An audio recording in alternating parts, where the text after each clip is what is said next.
आज एक महत्वपूर्ण देश में जिसकी सबसे ज़्यादा चर्चा है, ऐसा विषय है राष्ट्रीय खाद्य सुरक्षा अधिनियम 2013 पर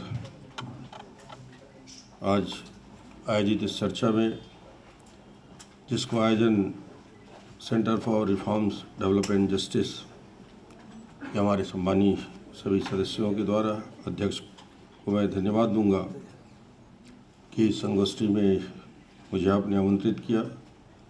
सभी विशेषज्ञ जो आज मेरे सामने बैठे हैं उनका मैं स्वागत करता हूं। विशेष रूप से आज के कार्यक्रम में उपस्थित प्रोफेसर MP सिंह साहब, श्री सिद्धार्थ मिश्रा जी, संजीव तिवारी जी, श्री अमन सिंह जी, विकासशील और सभी यह उपस्थित इस क्षेत्र के विशेषज्ञ। मुझे लगता है ये ऐसा विषय है खाद्य सुरक्षा जो मेरे लिए ख़ास तौर से इस विषय पे किसी चर्चा में हिस्सा लेना, बातचीत करना मेरे सबसे लिए सुखद अनुभव होता है। कहीं पेपर में पढ़ता हूँ, कहीं चर्चा में जब लोग हिस्सा लेते हैं तो मुझे ऐसा लगता है कि लोग छत्तीसगढ़ की चर्चा, गरीबों की चर्चा कर रहे हैं, उन लोगों की चर्चा कर रहे हैं जिनकी वजह से आज बड़ी बड़ी इमारतें बनी हैं, खेत यदि लहलहा रहे हैं, कारखाने यदि चल रहे हैं, बड़ी बड़ी 6 लेन सड़कों का निर्माण हो रहा है, उसके पीछे जो श्रमवीर है, उसके पीछे जो भूमिहीन, जिनके पास ज़मीन नहीं है, जिनके पास सिर्फ पत्थर गिट्टी तोड़ने के लिए हाथ है, श्रम है, ऐसे करोड़ों करोड़ों लोगों के लिए यदि ये देश चिंता कर रहा है, बहुत विलम्ब से, बहुत देर हो गई।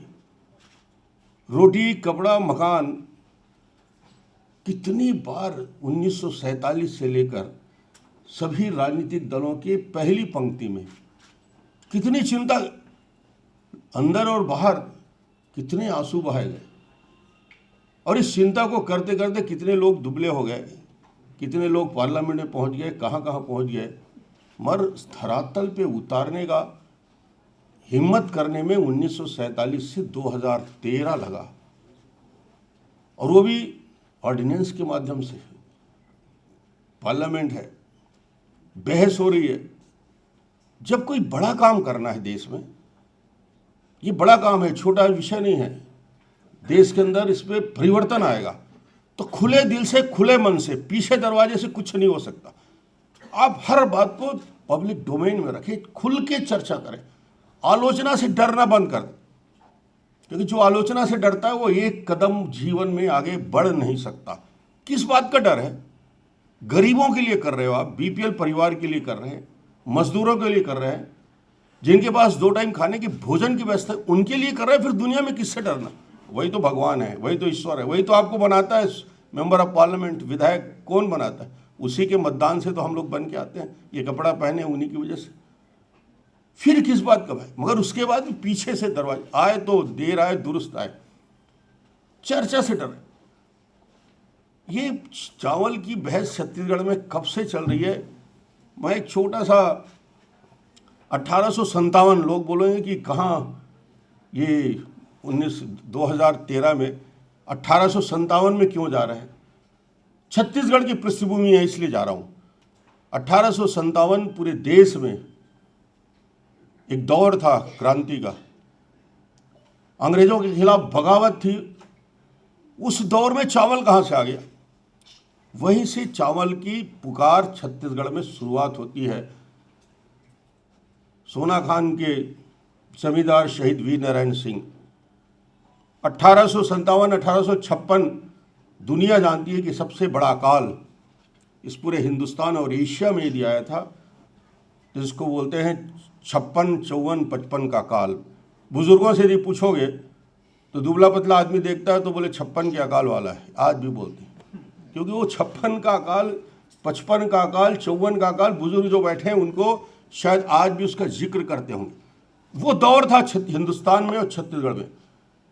वो पूरा इलाका हमारे छत्तीसगढ़ का जो वन अंचल है सोना खान से जुड़ा हुआ, हजारों मौत हो रही थी। उस समय शहीद वीर नारायण जो वहाँ के ज़मींदार थे, उनको लगा कि खाद के गोदाम अंग्रेज़ों के भरे हैं, व्यापारियों के भरे हैं और हमारे हजारों लोग भूख मर रहे हैं और इनको ऊंची कीमत में बेच रहे हैं। उसने बंदूक उठाया, अंग्रेज़ों के खिलाफ उस गोदाम को लूटकर गरीबों को बांटना शुरू किया। अंग्रेज़ों को लगा कि ये पूरे ब्रिटिश सल्तनत को चुनौती है, लोगों को लगा कि ये चुनौती दे रहा है और चावल के गोदाम लूट रहा है। और उस समय शहीद वीर नारायण ने बगावत की, उसको रायपुर के सेंट्रल जेल में कैद कर दिया गया। शहीद वीर नारायण जेल तोड़ के भाग गए। अंग्रेज की जेल आज भी छत्तीसगढ़ के इतिहास लिखता है। और जब फिर वापस जाके उन्होंने अपने आप को संगठित किया, अंग्रेजों ने दोबारा पकड़ा और रायपुर का जो सबसे बड़ा चौक जिसको आज कहते हैं जय स्तंभ चौक, वहाँ पे सरेआम उनको गोली मार दिया गया। 1857 से लेकर चावल की वो लड़ाई, भूख की वो लड़ाई कहीं न कहीं छत्तीसगढ़ और देश के लोगों के मन में।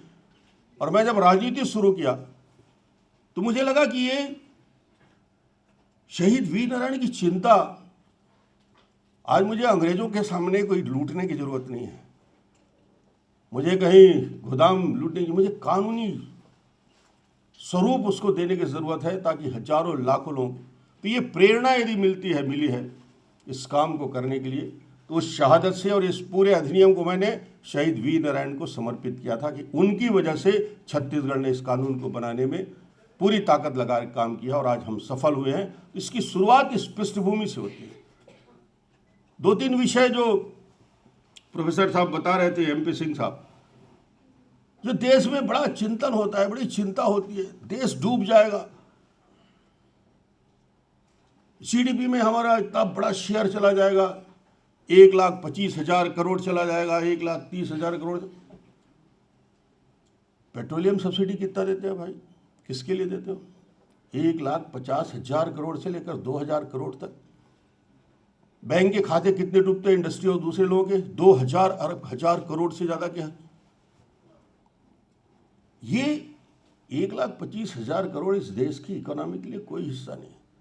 सड़क, पुलिया, स्कूल, अस्पताल बनते रहेंगे, बन जाएंगे, आगे बनेंगे, पीछे बनेंगे, मगर पीढ़ियों में यदि परिवर्तन आ गया, कुपोषित बच्चे यदि हमारे रहे, खाद का संकट बना रहा, खाद के गोदाम यदि भरे हैं और उसके नीचे भूखा इंसान सोता है, तो उस देश के प्रधानमंत्री और मुख्यमंत्री को नींद नहीं आनी चाहिए। ये मेरी मान्यता है, उसको सो नहीं सकता। कितने अनाज सड़ाएंगे हम, कितने गोदाम भरे हैं, 10 साल 5 साल जानवरों के लायक नहीं, काहे नहीं उसको कम कीमत में हम दे सकते हैं, सब्सिडी देके उनको परिवारों को दे सकते हैं। 10 साल 12 साल से रखने की व्यवस्था नहीं है तो कम से कम गोदाम में नहीं रख सकते तो किसी के घर में तो पहुंच जाए वो राशन। सिस्टम बनाने की ज़रूरत थी, व्यवस्था को बेहतर करने की ज़रूरत थी। मैं तकनीकी विषय ज़्यादा नहीं बोलूँगा क्योंकि विकासशील ने बहुत अच्छे से आपको पूरा चीज़ समझा दिया और मैं बहुत ज़्यादा तकनीकी पक्ष में पढ़ता भी नहीं। मैं पढ़ता तो मैं कानून बना भी नहीं पाता क्योंकि इतना मुझे डराया गया था। 40% लीकेज, जब मैं आंकड़े पढ़ रहा था 40% पूरे देश के अंदर। 2-3 सर्वे मैंने पढ़ा दिल्ली के और बड़े बड़े विशेषज्ञों के कि PDS में हाथ लगाना यानी हाथ जल जाएगा। बोले PDS सिस्टम को लागू करने की सोच भी पैदा करना उचित नहीं है। मैंने कहा भाई PDS को, जब मैं गांव में जाता था मुझे लगा एक ही समस्या सबसे पहली आती, राशन दुकान खुलते नहीं, राशन की व्यवस्था नहीं है, राशन दुकान के दुकानदार कभी आता नहीं, 1 हफ्ते में 1 बार खोलता है। तो मुझे लगा इस पूरा का पूरा व्यवस्था, और हम इस पूरी की पूरी व्यवस्था को परिवर्तन कैसे कर सकते हैं। तो मोटा मोटा मुझे जो पूरे छत्तीसगढ़ में घूमने के बाद मुझे समझ में आया कि इन समस्याओं का समाधान करने के लिए आर्थिक वित्तीय व्यवस्था तो हो सकती है, क्योंकि इस योजना चावल की सबसे पहले अंत्योदय अन्न योजना AAY के नाम से 2000 में जब प्रधानमंत्री अटल बिहारी वाजपेयी जी थे तो उन्होंने तय किया BPL परिवारों में, पुअर में से जो पूरेस्ट है उनके लिए योजना शुरू हुई। और उस योजना को 2000 में शुरू किया गया, मगर बहुत कम एरिया को कवर करता था, यानी छत्तीसगढ़ के 18 लाख परिवार उसमें शामिल होते थे। और मुझे लगा कि बहुत सारे परिवार इसमें छूटे हुए हैं, बहुत सारी लोगों को इस व्यवस्था से जोड़ा नहीं गया। तो जब हम इस पूरी व्यवस्था को देखने के लिए निकले तो पहली आज जो सबसे बड़ी बहस चल रही है, तेंदुलकर जी ने अपनी एक रिपोर्ट दी है। देश अभी इसी बहस में छिड़ा हुआ है, पूरा हिंदुस्तान, पूरा पार्लियामेंट, कि तेंदुलकर जी का कमेटी की रिपोर्ट आई कि वो बोलते हैं 28 रुपया और 34 रुपया। ये अजीब विसंगति है। बड़े बड़े विशेषज्ञों की 6 अलग अलग विशेषज्ञों की रिपोर्ट मैंने पढ़ी। रंगराजन जी का अलग मत है, सेन गुप्ता जी का है 70% से ज़्यादा लोगों को इस कैटेगरी में शामिल किया जाए। वर्ल्ड बैंक अपने हिसाब से करता है, प्लानिंग कमीशन के अलग आंकड़े हैं। इसे में उलझ के हम वर्षों बिता दिए कि गरीब कौन है, बीपीएल कौन है, किसे राशन दिया जाए। इसको उल्टा किया जाए, एक समाधान, एक लाइन का समाधान। हम पीडीएस से किसको दूर रखना चाहते हैं? किसे हम चावल नहीं देंगे, किसे हम गेहूं नहीं देंगे, किसे हम नमक नहीं देंगे, किसे हम दाल नहीं देंगे। एक निगेटिव लिस्ट निकाल दीजिए। आप पॉजिटिव लिस्ट में पूरे जीवन भर नहीं सोच सकते। इनकम टैक्स पे ये नहीं देना है, ठीक है। कोई गवर्नमेंट नौकरी में कर रहा है उसको नहीं देंगे। जिसके पास लैंड है अच्छे 5 एकड़ से 10 एकड़ ज़मीन, उसको नहीं देंगे। जिसका इनकम का क्राइटेरिया आपके अलग अलग श्रेणी में है, ऐसे 6 अलग अलग क्राइटेरिया आप तय कर दीजिए। उसके बाद ये तय कर लीजिए कि जो सबसे गरीब है उनकी एक श्रेणी बन जाएगी, जो पुअर में जो पूरेस्ट है उनके लिए एक श्रेणी बन जाएगी। दूसरा, ऐसे परिवार जिनको हम चिन्हांकित करते हैं जो गरीब हैं, बीपीएल के हैं, मगर जिन्हें राशन की और बाकी चीज़ों की चिंता करने की ज़रूरत है। देश में जब इस बात की बहस होती है बीपीएल, तो एक एवरेज निकाल दिया गया 67%। पंजाब में भी यदि 67% को दिया जाएगा, हरियाणा में भी 67% को यदि क्राइटेरिया किया जाएगा, बिहार में भी यदि 67% क्राइटेरिया है, छत्तीसगढ़ में भी 60% है और दिल्ली में भी 60% लोगों को दिया जाएगा, तो ये आंकड़े कहाँ से मिलेंगे? ये हर स्टेट में गरीबी सीमा के नीचे रहने वालों के अलग अलग स्तर है। बस्तर और सरगुजा का ट्रैवल, वहाँ जो उसके दैनिक इनकम है वो हरियाणा और पंजाब के आम आदमी के दैनिक मजदूरी से 4 गुना कम है। इसलिए स्टेट वाइज, राष्ट्रीय स्तर में आप कल्पना करते हैं, सोचते हैं कि 67% या 54% को हम एक क्राइटेरिया तय कर दिया, मगर हर राज्य की अलग समस्या है। हर राज्य के बीपीएल के अलग अलग आंकड़े हैं और वहाँ की आर्थिक वित्तीय स्थिति बिल्कुल अलग है। इसलिए जब केंद्र में योजना बनती है तो पूरे हिंदुस्तान में एक क्राइटेरिया में फिक्स करके आंक दिया जाता है। ये नहीं जानते कि छत्तीसगढ़ की परिस्थिति, झारखंड की परिस्थिति, उड़ीसा की परिस्थिति बिल्कुल अलग है। इसलिए जितने विशेषज्ञ हैं, जिनके मैंने रिपोर्ट सबकी देखी है, सेन गुप्ता साहब का, विश्व बैंक का और अलग अलग आंकड़े, इसी में आज पूरी लंबी बहस चल रही है। और इसलिए विलम्ब होते होते 2009 से 2013 तक पहुंच गया और चुनाव घोषणा पत्र में फिर उसके क्रियान्वयन की बात आती है। तो आज यदि लोग बोलते हैं कि बड़ा बड़ा कदम उठाया केंद्र सरकार, अध्यादेश जारी करके, ऑर्डिनेंस ला के इस योजना का क्रियान्वयन आने वाले 6 साल तक कैसे करेंगे, उसका कोई रोड मैप तैयार है? क्या आपके पास ये सिस्टम तैयार हुआ है देश के अंदर कि आप पीडीएस सिस्टम को पारदर्शिता के साथ आखिरी व्यक्ति तक पहुंचा सकते हैं? क्या आपके पास स्टोरेज है स्टेट लेवल में, डिस्ट्रिक्ट लेवल में, ब्लॉक लेवल में, पंचायत स्तर में? 1 साल यदि पीडीएस के चावल देना है, गेहूं देना है, तो 1 साल के लिए क्या आपके पास पूरे देश में व्यवस्था है? इस व्यवस्था को लागू करने में आने वाले 10 साल लगेंगे। 10 साल, मुझे 8 साल लगे छत्तीसगढ़ में स्टेट वेयर हाउसिंग कॉरपोरेशन के गोडाउन से लेकर नीचे पंचायत तक शॉप बनाने में मुझे 8 साल लग गए। कि आखिरी दुकान बनाना, वहाँ पे स्टोरेज की क्षमता, ब्लॉक लेवल में, डिस्ट्रिक्ट लेवल में, स्टेट लेवल में, और ये कंप्लीट चेन है। ये सिर्फ पीडीएस को लोकसभा में पास हो जाने से नहीं होता।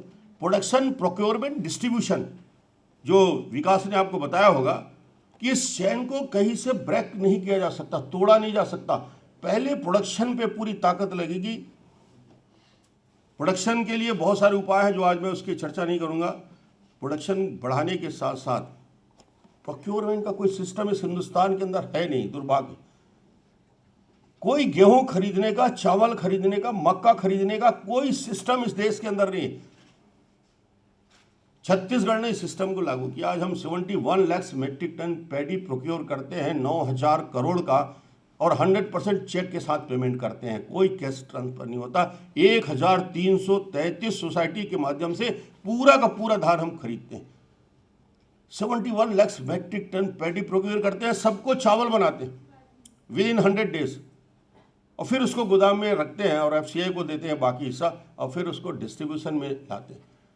जहाँ एक बात जब कहते हैं कि डॉक्टर रमन विरोध करता है कैश ट्रांसफ़र, मैं कैश ट्रांसफ़र का बाकी सेक्टर में कभी विरोध करता नहीं। मैं जानता हूँ कि नगद हस्तांतरण क्या होता है, मगर कैश ट्रांसफ़र यदि PDS में 600 रुपीज़ दे दिया जाए तो इस बात का जवाब इस देश के वित्त शास्त्री क्या देंगे कि 600 रुपया यदि नगद हस्तांतरण पूरी समस्या का समाधान है, ये पूरा चेन डिस्टर्ब हो जाएगा, डिस्ट्रॉय हो जाएगा, और 600 रुपये के वैल्यू कीमत 4 साल बाद इस इन्फ्लेशन बढ़ते हुए रेट में क्या उसको आप उस इंडेक्स के साथ जोड़ पाएंगे? कोई जवाब नहीं। 600 रुपये 4 साल बाद उसकी क्रय शक्ति आधी हो जाएगी। अभी भी आप 600 रुपीज़ में क्या परचेस कर सकते हैं इस मार्केट के अंदर? इसलिए मैं कहता हूं कि कैश ट्रांसफ़र या के लिए सोच और विचार पैदा होना चाहिए, और सिर्फ खाद्यान्न सुरक्षा कभी इस देश में उपाय नहीं होगा। जिस देश में कुपोषण है, जिस देश के अंदर पूरे हिंदुस्तान की, और मैं छत्तीसगढ़ की बात करूं और उन पिछड़े राज्यों पर IMR, MMR, माल न्यूट्रिशन, राष्ट्रीय औसत से कौन कितना पीछे है, कितनी बड़ी विसंगति इस देश के सामने खड़ी है, उस चुनौती को सामना करने के लिए सिर्फ वीट, गेहूं या राइस देने से काम नहीं चलेगा। जब आप एक बड़े दिल से काम कर रहे हैं, इतना बड़ा स्टेप उठाने की सोच रहे हैं, तो फिर उसके लिए भी काम करना पड़ेगा, क्योंकि आप कई हजार करोड़ उनकी दवाई में खर्च करते हैं।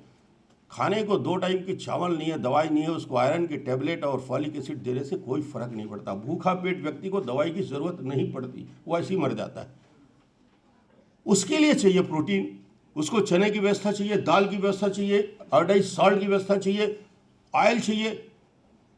देखिए, पीढ़ियों का निर्माण का सवाल है। ये 6 लेन सड़क और ये ओवरब्रिज और फ्लाई ओवर बनते रहेंगे, आज बनेंगे, कल बनेंगे, 1 साल बाद बनेंगे, मगर पीढ़ियों का निर्माण आज देश में भी 48-49 आज इन्फेंट मॉर्टेलिटी रेट क्या है, MMR क्या है, एवरेज पूरा देश का, दुनिया का। उसके लिए एक लॉन्ग टर्म स्ट्रेटजी कहीं ना कहीं किसी न किसी एंगल से बनाने की ज़रूरत तो पड़ेगी।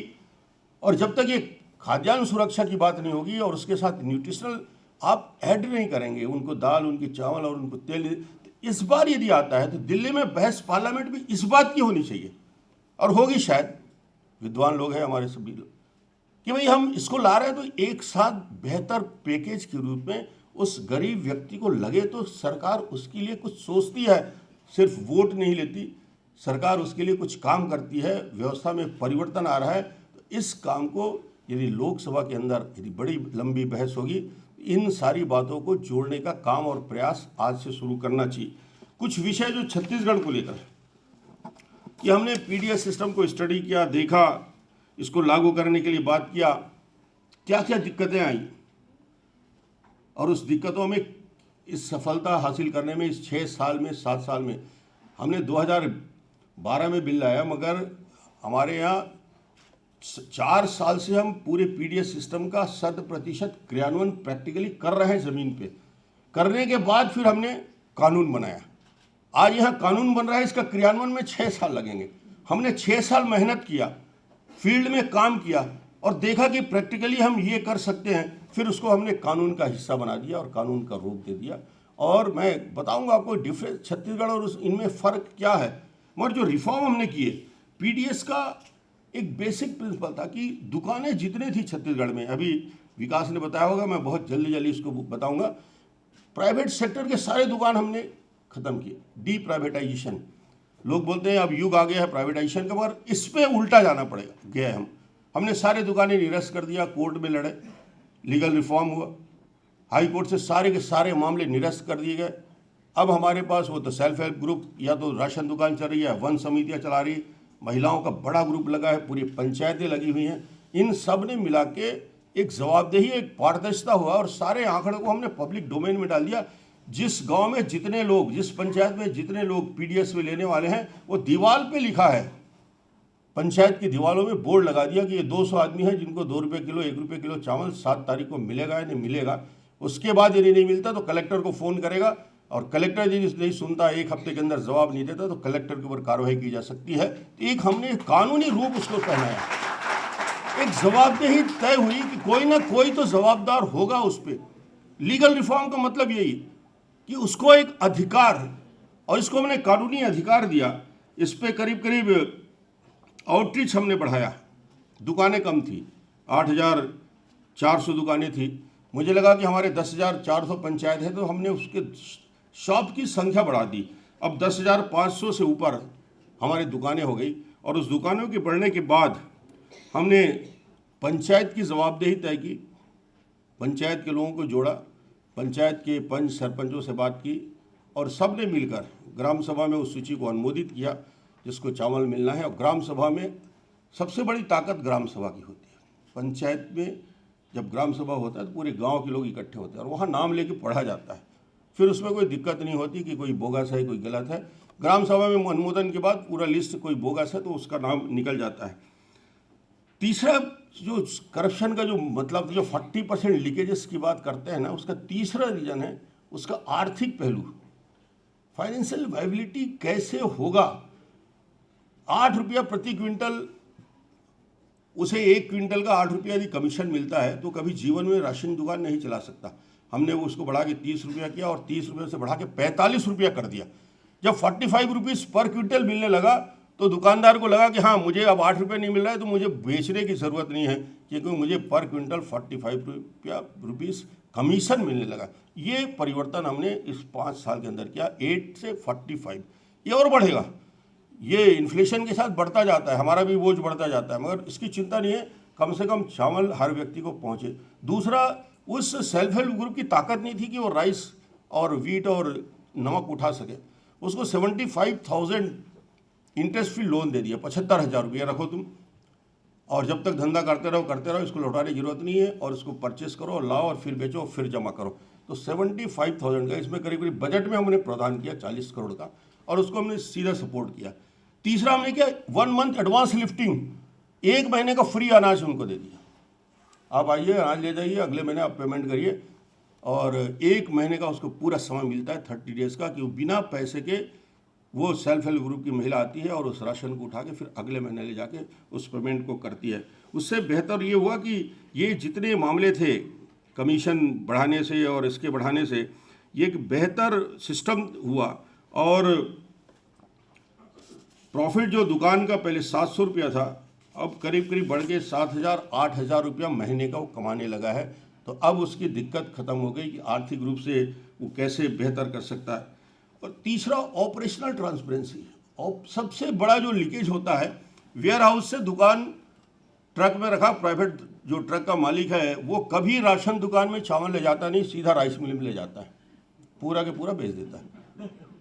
80% मामला हमने भी देखा था कि ये जाता ही नहीं, पता ही नहीं चलता, क्योंकि सब प्राइवेट हैं, और कब उठा रहा है कब ले जा रहा है कोई फिक्स नहीं उसका समय। ये बीमारी हमने पकड़ी, हमने क्या किया जाए, इसको अपने हाथ में ले लिया। गवर्नमेंट इसको ट्रांसपोर्ट 100% करेगी। हमको अपने वाहन, पीली गाड़ियां हमने पूरे प्रदेश में लगा दी, और हमने कहा आपको गोडाउन से उठाना है, पूरी सरकारी गाड़ी आखिरी दुकान तक राशन ले जाने की जवाबदारी सरकार की है, कोऑपरेटिव हमारे सहकारिता विभाग की है। ये पूरा का पूरा ट्रांसपोर्ट सिस्टम हमने बदल दिया। पीली गाड़ियाँ चल रही है तो हमारी, तो चाहे केरोसिन ले जाए चाहे ये ले जाए, पीली गाड़ियों में, पीली गाड़ी कहीं सेठ के गोदाम में चला गया, राइस मिल में चला गया, पूरे गांव घेर लेता है, पीली गाड़ी कैसे घुस गई। पीली गाड़ी नहीं जानी चाहिए। हमने कहा पीली गाड़ी है तो मारो उसको, ठोको उसको, ठीक कर दो। तो पीली गाड़ी है, वो होटल में भी चाय पीता है तो दूर से खड़ा होकर बोलता है वहीं चाय ले आ, तो उसको लगता है कि उसको उतार। तीसरा, पंचायत के सरपंच को नंबर दिया, वहाँ के पंच को नंबर दिया, और वहाँ के नेताओं को। आजकल हर जगह पत्रकार हर जगह है, मीडिया बहुत एक्टिव है, हर पंचायत में 3 4 5 मीडिया के लोग आ जाते हैं कैमरे में, उनको नंबर दे दिया। बहुत जागरूक होते हैं कि भैया राशन निकल गया है तुम्हारे गांव का, पंचायत का, देख लेना, तुम्हारा फ़ोन नंबर है, उसको फ्री हमने सबको टोल दिया, तो आज पहुंच जाएगा शाम तक। तो इंतजार करता है, नहीं पहुंचेगा तो मेरे लिए अच्छा समाचार बनेगा। वो ठोकता है वहाँ पे किसा लगे, यदि नहीं पहुंचा तो मैं इसको देखता हूँ कि राशन गड़बड़ है। और इससे एक जुड़ा ये कि पूरा का पूरा नीचे से लेकर ऊपर तक नेटवर्क है। और हमने फ्री टोल नंबर सबको दिया कि इस नंबर में आपको कोई शिकायत हो, कोई दिक्कत हो, इस नंबर में आप फ़ोन करके हमें जानकारी दे सकते हैं कि राशन पहुंचा कि नहीं पहुंचा। उसकी सारी व्यवस्था और चिंता वो करते हैं। ये जो गाड़ियों को बेहतर तरीके से व्यवस्थित चलाने का काम और आगे बढ़ने का काम हमने किया। दो विषय थे जो शायद आज सबसे ज़्यादा मीडिया के लोग मुझसे पूछ रहे थे कि क्या फ़र्क है इस जो केंद्र सरकार ने अभी लोकसभा के बाद ऑर्डिनेंस जारी किया और हमारा छत्तीसगढ़ में जो हमने अधिनियम बनाया है, उसकी भावना क्या है, मूल में दोनों में क्या फ़र्क है। तो पहला सबसे बड़ा फ़र्क है जो कवरेज एरिया जो आइडेंटिफाई हमने किया और जो गवर्नमेंट ऑफ इंडिया ने जो अलग अलग मापदंड के आधार पर तय किया, उस पर छत्तीसगढ़ के अधिनियम में करीब करीब APL और BPL और अंत्योदय को मिला लें तो हम 90% एरिया हमने कवर किया है।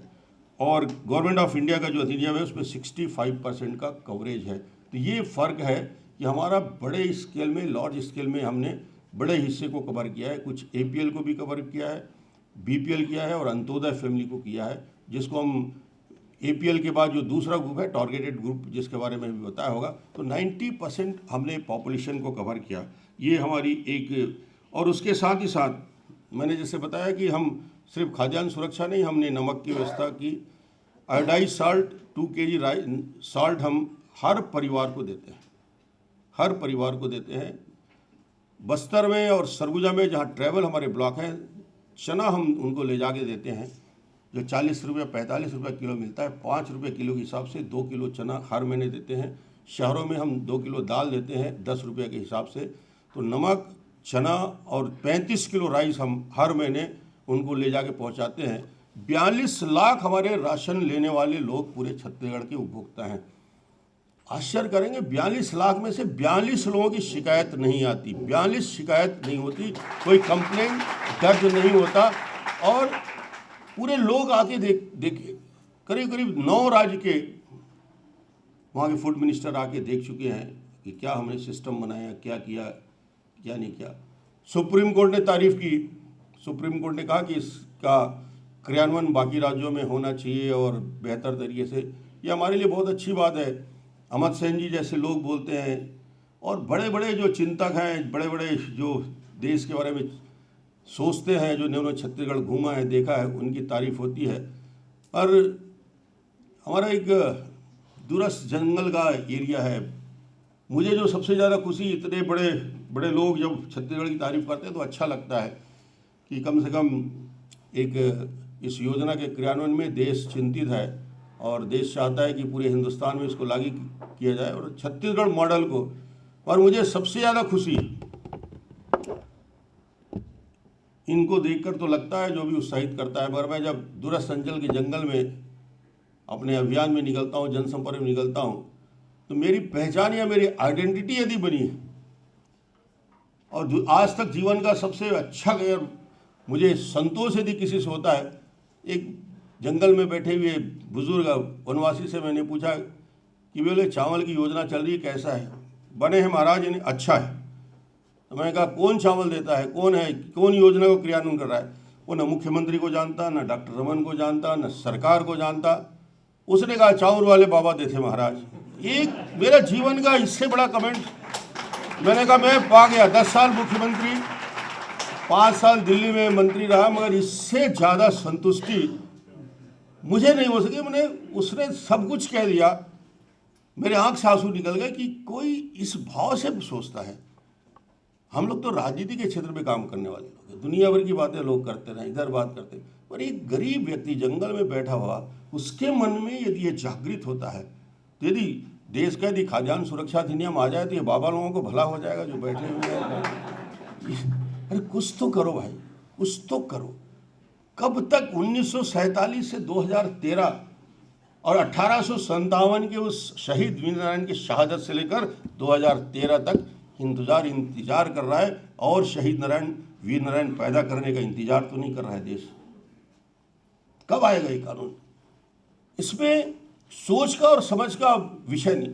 जो मूल फर्क के बारे में मैं बता रहा था कि छत्तीसगढ़ में हमने संख्या कैसे बढ़ गया, हमारे ऊपर आरोप लगता है कि लुटा रहा है डॉक्टर मन, जिसको चाहे दे देता। कुछ ऐसा कुछ नहीं।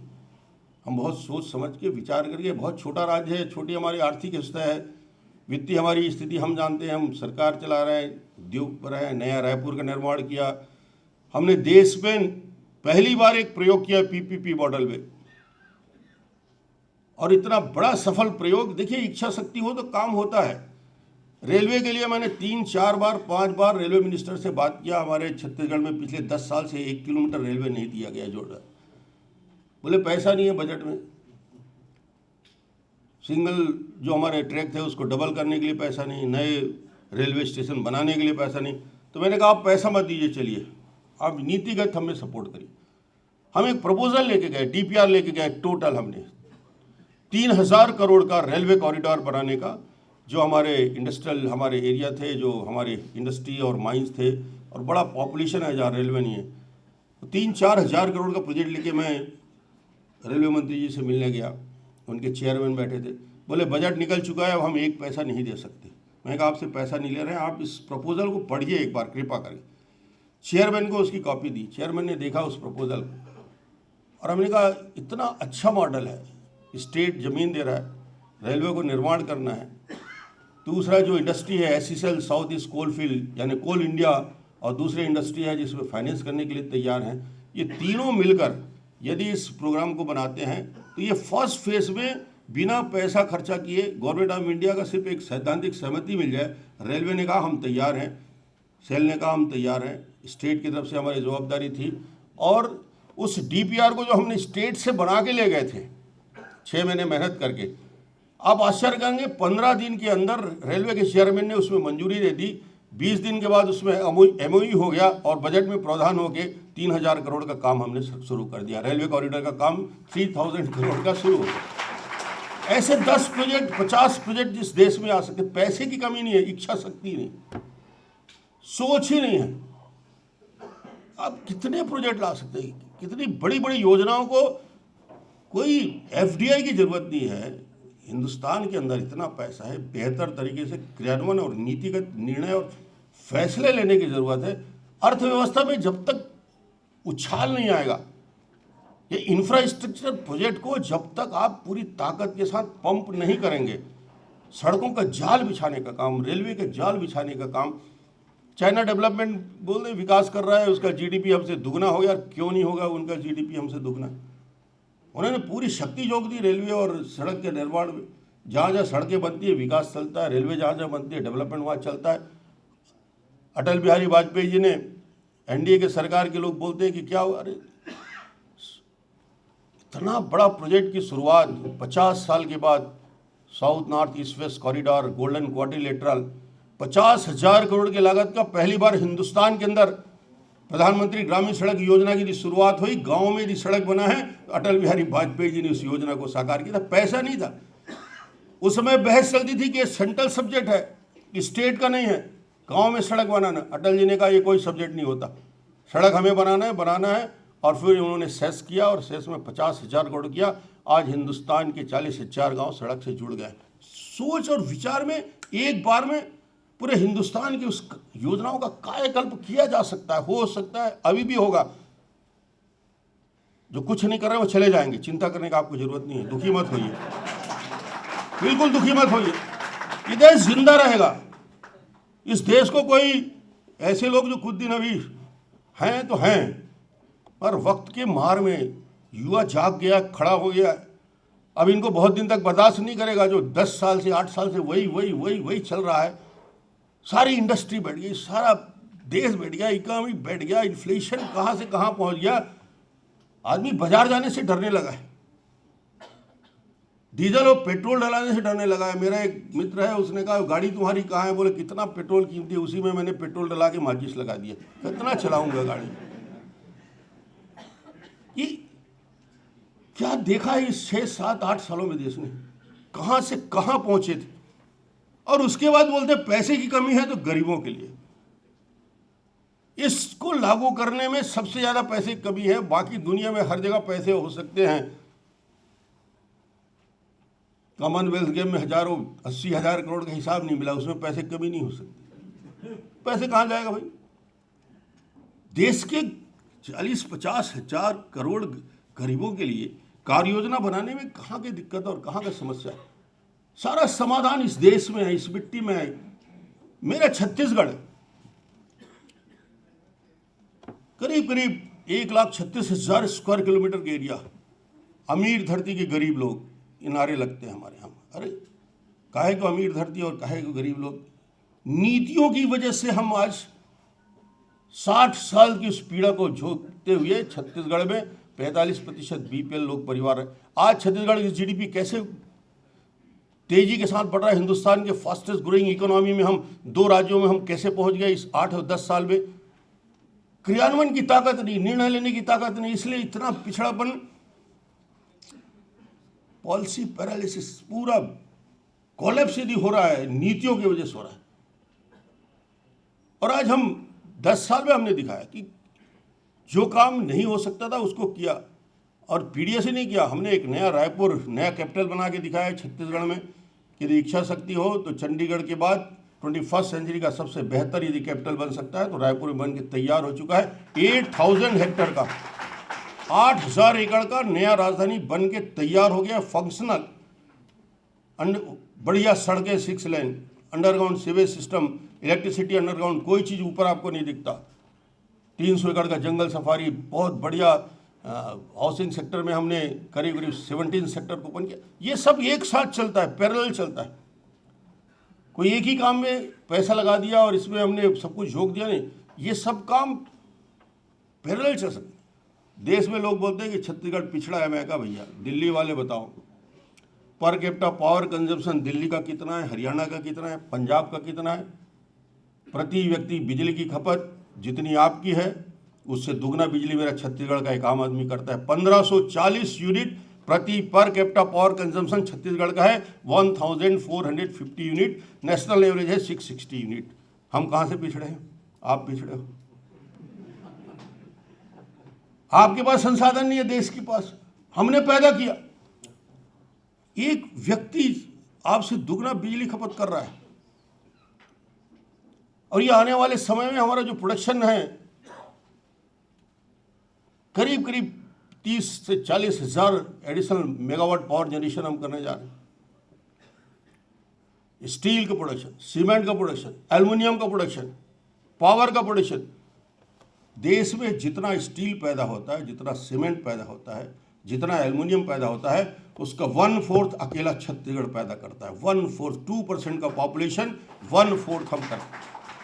और 12-5 प्लान के एंड में ये 30% तक चला जाए।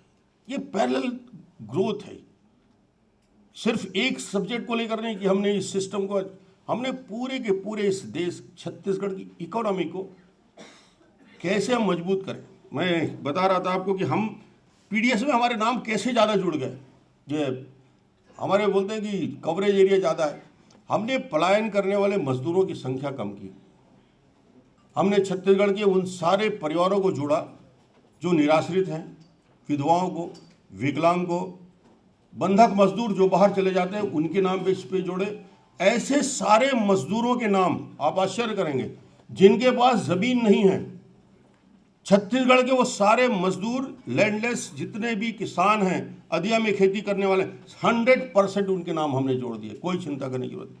सारे मजदूर के नाम राशन की दुकान में, विधवाओं के, लेप्रोसी है, एड्स है, हॉस्टल में, आश्रम में, स्कूल के बच्चों के, सावे के, गर्भवती महिला है उसके, धात्री महिला है उसके, इन सबको हमने जोड़ दिया कि इनको राशन की ज़रूरत है, चने की ज़रूरत है, नमक की देने की ज़रूरत है, दाल। इसलिए हमारी संख्या थोड़ी ज़्यादा दिखती है, थोड़ी बढ़ गई है। इसलिए लगता है कि इसका फ़र्क, मगर इसका फ़र्क 4 साल में दिखा।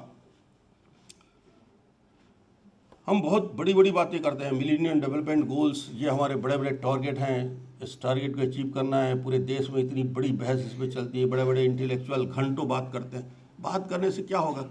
जड़ में जाओ ना। जड़ तो यही है, वहीं से अब अटैक करोगे ना कि यही लंबी लंबी बहस चलती रहेगी, कितना बहस हो गया देश में, थक गया है देश। क्रियान्वयन होना चाहिए, काम होना चाहिए, कुछ तो करना पड़ेगा। इसके लिए हमने इफेक्ट में बता रहा हूँ, जिसे IMR स्टेट का मैं आंकड़े बता रहा हूँ, शासकीय आंकड़े बता। IMR में एक चमत्कारिक परिवर्तन आया, जो हमारा 2006-07 में 4063 था, वो गिर के 48 आ गया है। ये गिरावट आया है और आने वाले 5 साल के अंदर ये 30 से नीचे हो जाएगा। केरला का जो राष्ट्रीय औसत है उसको हम अचीव करना चाहते हैं। हमारा टारगेट, जो सबसे बेहतर परफॉर्म कर रहा है हिंदुस्तान में किसी क्षेत्र में, हम उसको टारगेट किए। कब करेंगे अचीव पता नहीं, पर करेंगे जरूर, करके दिखाएंगे। इसमें हम करें। MMR में हमारा फर्क आया है, 279 से 260 हो गया। पलायन छत्तीसगढ़ में 8 से 10 लाख लोग काम करने बाहर जाते थे, हजारों में आ गया, 10,000 भी नहीं जाते अब। पलायन टोटल रुका। कुपोषण बेहतर स्थिति आई, भूख से मौत छत्तीसगढ़ में होती नहीं। ये 4-5 जो उसके रिजल्ट आए हैं वो चमत्कारिक है, जो ये बताता है कि PDS सिस्टम सिर्फ 2 टाइप की भोजन की व्यवस्था नहीं है, उस पूरे जीवन चक्र को बेहतर तरीके से उस आदमी को जीने की आज़ादी देता है। क्योंकि बस्तर और सरगुजा का दूरस्थ अंचल में रहने वाला मेरा वनवासी 32% पॉपुलेशन है हमारा, tribal population, 12% caste, 44-45% SC ST population है, 45% हमारा BPL फैमिली है, और करीब करीब 50% एरिया फॉरेस्ट कवर है छत्तीसगढ़ का। ये हमारी भौगोलिक स्थिति बहुत फैला हुआ राज्य है। मेरा अकेला बस्तर केरल से बड़ा है, ताजुब करेंगे आप। मेरा एक बस्तर एरिया में केरल से बड़ा है, तो इतना बड़ा छत्तीसगढ़ है, आप कल्पना, हमारी डेंसिटी बहुत अच्छी है जो।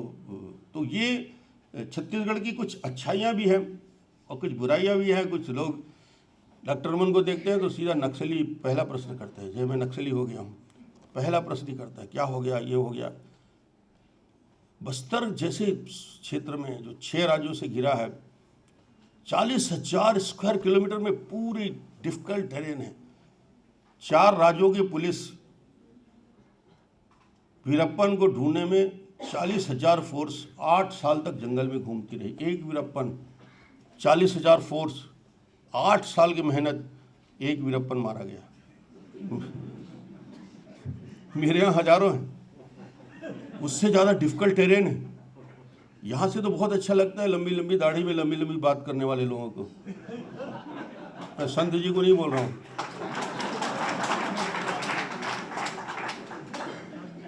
मैं आपको नहीं कह रहा, मगर इसको धरातल पे जाओ ना भाई। हम जिस पीड़ा को भोग रहे हैं, जिसको लड़ रहे हैं, हम डेमोक्रेसी जान को हथेली में खतरे में करके राजनीति छत्तीसगढ़ में करना सामान्य राजनीति नहीं है। आप बारूदी सुरंग और AK-47 और RDX के ऊपर राजनीति कर रहे हैं, और है दिमाग में कि करना है तो करना है, फिर उसमें कहीं आगे पीछे डर भय छोड़ चुके हैं, हाथ दिखाना बंद कर दिया हमने। क्योंकि जब करोगे आप, जब इच्छा शक्ति है और जब तय कर लिया है, तो फिर तय कर लिया कि किसी नतीजे पे पहुंचेंगे, बेहतर नतीजे पे पहुंचेंगे। और मैं आज आपसे कहना चाहता हूं खाद्यान्न सुरक्षा के इस बात में कि छत्तीसगढ़ में शांति होगी, विकास होगा, और बस्तर और सरगुजा में फिर ढोल और मांदर गूंजेंगे, फिर बस्तर में शांति होगी। 100% में दावे के साथ आपको कह सकता हूं, होगा। आज नहीं कल होगा, होगा। हम करके दिखाएंगे, छत्तीसगढ़ के लोग करके दिखाएंगे, उसमें हम आगे बढ़ रहे हैं। दिक्कतें आती हैं, परेशानी है, और उस परेशानी के साथ साथ बहुत सारी दिक्कतें हैं। मुझे समय 30 मिनट दिया गया था और प्रोफेसर साहब को 45 मिनट बोलना था, वो 15 मिनट बोले थे।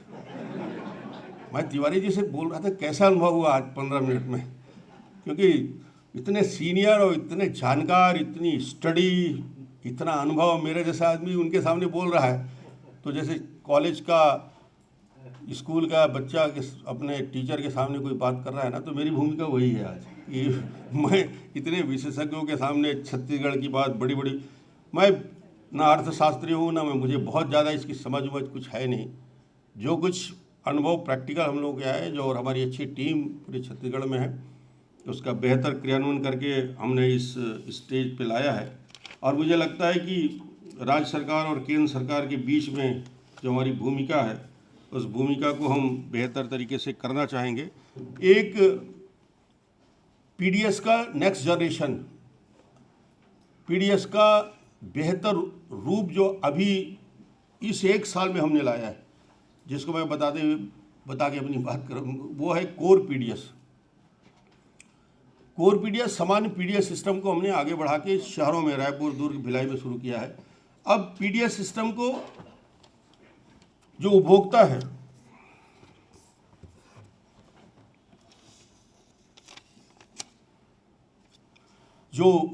है, उसकी मर्जी पे छोड़ दिया हमने। जैसे एटीएम में आप पैसा निकालने जाते हैं तो कोर पीडीएस में हमने ये तय कर दिया कि वो रायपुर का यदि 150 शॉप्स हैं तो कहीं भी जाके वो राशन उठा सकता है। 150 शॉप में वो जहाँ उसकी मर्जी वहाँ जाके राशन ले सकता है। उसको हमने एक स्मार्ट कार्ड दिया है।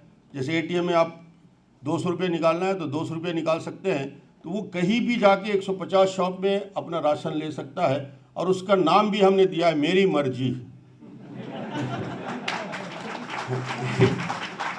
वो जैसे उसको 35 kg नहीं कर सकता, गरीब है, 20 kg या 10 kg राइस या वीट लेना है तो 10 kg उठाएगा, डेट डाल देगा, 15 दिन बाद जाके अपना बाकी फिर जैसे अपन एटीएम में पैसा निकालते हैं वो ले लेगा। और दुकानदार की गड़बड़ी, जो सबसे बड़ा चक्कर रहता था कि दुकानदार दुकान नहीं खोलता, भाग जाता है, कम तोलता है, सारी समस्याओं को निभा करके अब ये कंप्लीट पूरे देश के लिए एक मॉडल है। इस मॉडल में यदि पीडीएस सिस्टम को ले आए तो 40% से 4% और 4% से 0.4% तक करप्शन को पूरी तरीके से ख़त्म किया जा सकता है यदि आप कोर पीडीएस पे चले जाते हैं। और अपने सेल्फ हेल्प ग्रुप को ही हमने वो दुकानें दी, महिलाओं को ही दिया है, वो वहाँ बैठी रहती हैं। हमने सेंटर बनाया है और वहाँ जाके कहीं भी ले जा सकते हैं। ये एक बड़ा प्रयोग छत्तीसगढ़ में काफ़ी सफल हुआ है और इसमें हमने काफ़ी सफलता पाई है। और कोर पीडीएस अब पूरे छत्तीसगढ़ के सभी शहरों में लागू करने का प्रयास चल रहा है और यहाँ के सेंट्रल मिनिस्टर ने भी इसको कहा है कि ये एक मॉडल है देश के लिए और इसको लागू किया जाए। छत्तीसगढ़ में यूथ के लिए हमने स्किल अपग्रेडेशन के लिए एक एक्ट लाया है और इन्हें अधिकार दिया है। और इसके लिए हमने 27 हमारे डिस्ट्रिक्ट है उसमें लाइवलीहुड कॉलेज की स्थापना हमने शुरू की है। और इस लाइवलीहुड कॉलेज के माध्यम से उस क्षेत्र को कोई भी युवक जो 30 के समूह में, यदि वो 8वीं फेल है, 10वीं फेल है, 12वीं फेल है, कम पढ़ा लिखा बच्चा है, और उसको स्किल अपग्रेडेशन के लिए आना है, ट्रेनिंग के लिए आना है, 3 महीने के लिए सर्टिफिकेशन के लिए उसको आना है। और करीब करीब 150 अलग अलग कोर्सेस हमने स्टार्ट किए हैं। और लाइवलीहुड कॉलेज का एक प्रयोग हमने दंतेवाड़ा से शुरू किया, जहाँ हजारों बच्चे को, हमारा टारगेट है 50 लाख छत्तीसगढ़ के बच्चों को आने वाले 20 साल के अंदर हम बेहतर तरीके से प्रशिक्षित करेंगे। 3 महीने का ट्रेनिंग रहता है, वो मोटर मैकेनिक का होता है, वो सिलाई मशीन के लिए होता है, वो ऑपरेटर हैवी व्हीकल ऑपरेट करना है उसके लिए होता है, कंप्यूटर की उसकी अलग ट्रेनिंग होती है। अलग अलग एरिया वाइज हमने किया है और इसको हमने कहा है कि कहीं भी प्रदेश में 50 लड़के 30 लड़के यदि किसी स्किल में उस ट्रेनिंग के लिए प्रशिक्षण के लिए जाते हैं तो इस सरकार के लिए मैंडेटरी होगा, उनके लिए 40 डेज के अंदर व्यवस्था करें। और ये 50 लाख यूथ को आने वाले समय में हम इस स्किल अपग्रेडेशन के प्रोग्राम में जोड़ रहे हैं। और बड़े स्केल में हमने शुरू किया, 40 एकड़ का हमारा दंतेवाड़ा जैसी जगह में स्किल अपग्रेडेशन का हमने ट्रेनिंग की शुरुआत किया। सरगुजा में शुरू किया, बस्तर में शुरू किया, राजनांदगांव में शुरू किया। ये उन कम पढ़े लिखे बच्चों के लिए, बेरोजगारों का, कम पढ़े लिखे लोगों का, महाविद्यालय में बोलता हूँ उसको, जो कॉलेज स्कूल छोड़ देते हैं, वो बड़ी संख्या में है। हम लोग और पढ़े लिखे लोग तो कहीं ना कहीं जॉब करते हैं, मगर वो लोग जो हजारों की संख्या में, ये मेरा प्रॉब्लम था कि बस्तर के बच्चे यदि उनको स्किल अपग्रेडेशन का ट्रेनिंग कर दें और 100 रुपया से वो 600 रुपया रोज़ कमाने लगे तो फिर वो बस्तर में फिर बंदूक उठाने की ज़रूरत नहीं रहेगी, फिर वो अपना काम में लग जाता है। कंप्यूटर बना रहा है, मोटरसाइकिल बना रहा है, ट्रक बना रहा है, अपने कंस्ट्रक्शन के काम में लग गया, कहीं छोटे मोटे दुकान खोल के काम कर लिया, इलेक्ट्रीशियन बन गया, फिटर बन गया, प्लम्बर बन गया, दूसरी ट्रेनिंग, ऐसे 150 अलग अलग एरिया वाइज हमने सेलेक्ट किया। और इसका बड़ा ज़बरदस्त चमत्कार, इसमें हमने PSUs को मदद लिया है, NGOs को हमने जोड़ा है, लोकल जो अलग अलग बॉडीज़ उसको जोड़ा है, all medical college, engineering college, polytechnic, ITI, इसमें कोई इंफ्रास्ट्रक्चर की ज़रूरत नहीं पड़ती। आप बच्चों को सेलेक्ट करिए, उस कॉलेज से बात करिए कि मेरे को 6 महीने की ट्रेनिंग देना है। इंजीनियरिंग कॉलेज में ऐसी भी बहुत सीट खाली रहती है, आधे इंजीनियरिंग कॉलेज में बच्चे जा ही नहीं रहे पूरे हिंदुस्तान में। पॉलीटेक्निक कॉलेज भी, ITI, हम कहा हमारे 100 बच्चे हैं, इनको 6 महीने की ट्रेनिंग दीजिए, सर्टिफिकेट दीजिए और प्रमाण।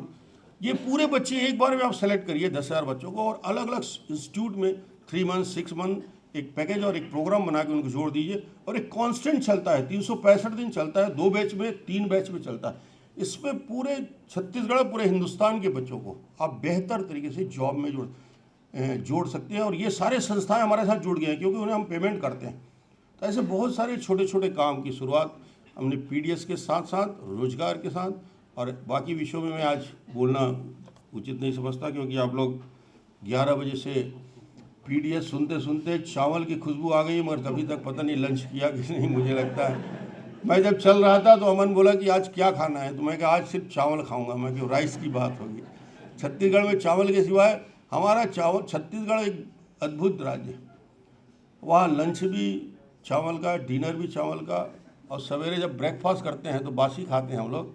रात का बचा हुआ डाल देते हैं, उसमें मठा डाल देते हैं, प्याज डाल देते हैं, अचार डाल देते हैं, तो ब्रेकफास्ट भी चावल का होता है। तो 3 बार। तो मैंने कहा यार ये 5 किलो 5 kg का फार्मूला मनमोहन सिंह और सोनिया गांधी को तो सूट करता है, दुबले पतले हैं।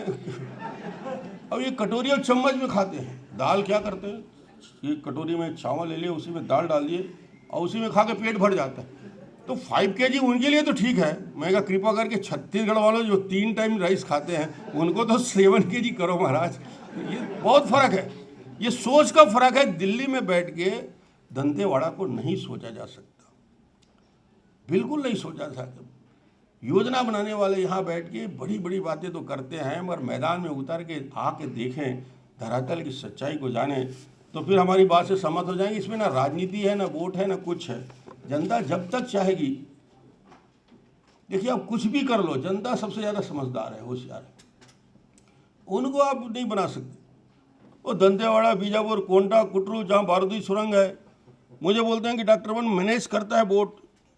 अरे भैया मैं वहाँ कहाँ जा पाऊँगा, वहाँ तो दादाओं का कब्जा है। वहाँ हमको 80% सपोर्ट मिलता है। तो ये किसी भय स्वार्थ से कभी सरकारें बनती और नहीं, डर से कोई सरकारें नहीं बन सकती, बंदूक की नोक से कोई सरकार नहीं। जब तक आपके प्रति उनको प्रेम नहीं होगा, आपसे लगाव नहीं होगा, आपको वापस देखना नहीं चाहेंगे। कई चेहरों से एलर्जी लोगों को हो जाती है, बोर हो जाते हैं, टीवी बंद कर दे रहे, हो गए वही आ रहे हैं। कई लोग, नाम नहीं बोलता मैं, आज राजनीतिक विषय बिल्कुल नहीं है, बंद करो यार, बहुत 6-7 साल हो गए यही सुन रहे। कई लोगों को सुनना चाहते हैं, देखना चाहते हैं, लोग छूना चाहते हैं। राजनीति में जब आम मतदाता आपसे छूना चाहे, हाथ मिलाना चाहे, गांव की बहन हो, महिला है, बुजुर्ग हो, बच्चे हो, तो लगेगा आत्मीयता है, आपसे जुड़ा हुआ है, आपसे प्रेम करता है। सिर्फ भीड़ इकट्ठा कर देने से कोई जीवन नहीं चलता, उसके लिए पसीना बहाना पड़ता है, जंगल में जाना पड़ता है, घूमना पड़ता है। मैं नहीं जानता कि 2013 के चुनाव में क्या होगा, और उसकी चिंता भी मैं 1 सेकंड नहीं करता, क्योंकि मैं डॉक्टर हूँ और बढ़िया मेरी प्रैक्टिस थी, तो मैं चिंता नहीं करता कि कल क्या हो। जब तक मुझे इस धंधे में लगाएं तब तक इधर है, नहीं तो दूसरे काम भी रहते हैं। सर्वे अच्छे आ रहे हैं भगवान की दया से। अब सर्वे का पता नहीं क्या रिजल्ट होता है, वो तो आप लोग जानोगे। आज बहुत अच्छा लगा आप लोगों से गपशप करके, क्योंकि तकनीकी चीज़ जो बता चुका था हमारे सचिव से अच्छा कोई नहीं समझा सके। ही इज़ प्रोफेसर, वो जैसे समझाते हैं ना, मैं पता नहीं कितना समय लिया इसने, मगर उसके समझाने के बाद तो मैं बोल रहा था अमन को, मुझे काहे बुलवा रहे यार, वो इतना अच्छे से बात करते हैं। तो उसके बाद मेरा बात करना, इसलिए मैंने थोड़ी हट के दूसरी बातें भी की, और शायद आप लोग बोर नहीं हुए होगे। तो और आप सबको बहुत बहुत धन्यवाद कि मुझे आप इतनी देर बहुत ध्यान से सुने। अगली बार दूसरे विषय में कभी बुलाएंगे तो फिर आपसे फिर बात करूँगा। बहुत बहुत धन्यवाद।